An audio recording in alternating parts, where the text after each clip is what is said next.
আজকে আমি অনেক বেশি এক্সাইটেড কারণ আজকে আমি ফ্রেন্ডদের সাথে ঘুরতে বের হয়েছি। অনেক বেশি মজা করেছি, সারাদিন ধরে ঘুরেছি, অনেক এনজয় করেছি। তো কোথায় গেলাম, কেমন গেল দিনটা সেটা নিয়েই থাকছে ছোট্ট একটা ভিডিও। হ্যালো এভরিওয়ান, আসসালামু আলাইকুম। সবাই কেমন আছেন? তো দুপুরের পরে বের হয়ে গিয়েছিলাম। আজকে আমরা ফ্রেন্ডরা মিলে সবাই ঘুরতে বের হব। তো এই তো আমি শাড়ি-টাড়ি পরে রেডি হয়ে চলে আসলাম। এখানে আমার একজন ফ্রেন্ড অপেক্ষা করতেছিল। আমরা ২ ফ্রেন্ড মিলে এখন যাব আমাদের ক্যাম্পাসে। কারণ ক্যাম্পাসের ভিতরে আমরা আসলে ঘুরবো, ওখানে একটা প্রোগ্রাম হবে। তো যাই হোক, অ্যাজ ইউজুয়াল আমরা রিক্সা নিয়ে নিলাম। তারপরে তো ঢাকা শহরের জ্যাম পেরিয়ে দেন চলে আসলাম এই তো আমাদের ক্যাম্পাসে। এখানে আসলে পহেলা বৈশাখ, চৈত্র সংক্রান্তি, ঈদ, পুরনমিলনী সব মিলিয়ে একটা প্রোগ্রাম অ্যারেঞ্জ করা হয়েছে। তো সেটাতেই চলে আসলাম।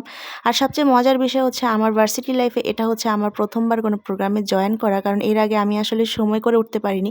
তো যাই হোক, এখানে আমার ডিপার্টমেন্টের সামনে একটু ঢং করে তারপরে আমরা সরাসরি ছাদে চলে আসলাম। তো ছাদে চলে আসার পরে এখানে আমরা কিছু ভিডিও করতেছিলাম। আর ওই যে ওখানে নদীর ওই পারে আর কি আমাদের প্রোগ্রামটা অ্যারেঞ্জ করা হয়েছে। নদী বলতে ছোট একটা খাল। তো যাই হোক, আমরা শুরুতেই প্রোগ্রামের ওদিকে যাইনি। এখন টুকটাক কিছু ভিডিও করব আর হচ্ছে ছবি তুলবো সুন্দর, কারণ একটু পরেই চোখ মুখ একদমই কালো হয়ে যাবে। তো যাই হোক, এদিকে আমরা ফ্রেন্ডরা মিলে অনেকক্ষণ ধরে ছবি তুলে ভিডিও করে অনেক মজা করলাম। তারপরে এখন চলে আসলাম মেইন প্রোগ্রামের জায়গায়। আর এখানে অলমোস্ট বিকেল হয়ে গেছে, মানে সন্ধ্যার আগে আর কি। তো আমরা প্রোগ্রামের ভিতরে আসতে একটু দেরি করেছিলাম, কারণ এখানে আসলে অনেক ধরনের স্টল ছিল। বাট আমরা যখন গিয়েছিলাম তখন আসলে স্টলের তেমন কিছুই পাইনি। মানে আমার তো একদমই মনটা খারাপ হয়ে গেছে। ফ্রেন্ডদের পাল্লায় পরে আমিও এদিকে আসতে ভুলেই গেছি।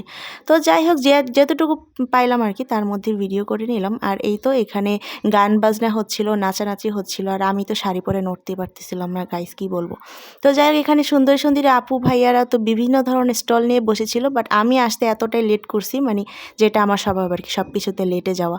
তো যাই হোক, তেমন কিছু স্টলে দেখতে পারিনি। তো ঘুরতে আমার তো অনেক পানির পিপাসা লাগছিল। তো এখান থেকে একটা লাচ্ছি নিয়ে নিলাম। বাট ভাই, এটা লাচ্ছি নাকি ডাবের পানি নাকি ডালের পানি আমি নিজেও জানি না। যাই হোক, টেস্ট একদমই ভালো ছিল না, টাকাটাই আমার লস। তো স্টলের ভিতর থেকে কিছু খাওয়ার ইচ্ছা আমার একদমই আর ছিল না। তো আমি বাইরে চলে আসলাম। এখানে অনেক মজার ভেলপুরি বিক্রি করা হচ্ছিল। তো ফ্রেন্ডরা সবাই মিলে ভেলপুরি খেলাম, আবারও ছবি তোলা শুরু।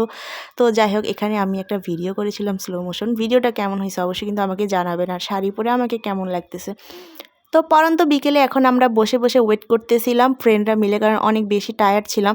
সন্ধ্যার পরে কনসার্ট শুরু হবে। আর আমাদের আজকে কনসার্টের মেইন যে গেস্ট তিনি হচ্ছেন শিরোনামহীন দল। তো যাই হোক, শিরোনামহীন দলের গান আমি এর আগে কখনো শুনিনি, মানে লাইভ শুনিনি আর কি।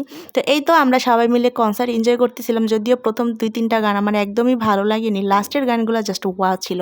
সারাদিন অনেক মজা করেছি, অনেক মজা করেছিলাম ফ্রেন্ডদের সাথে একসাথে। তো যাই হোক, এই তো এখানে বাজি ফাটানোর পরে এখন আমাদের প্রোগ্রাম শেষ। এখন সবাই তাড়াহুড়া করে বাসায় চলে যাব। তো আজকে সারাদিনটা অনেক ভালো গেছে। তো ভিডিওটাও এখানে শেষ করছি। সবাই ভালো থেকো, আল্লাহ হাফিজ।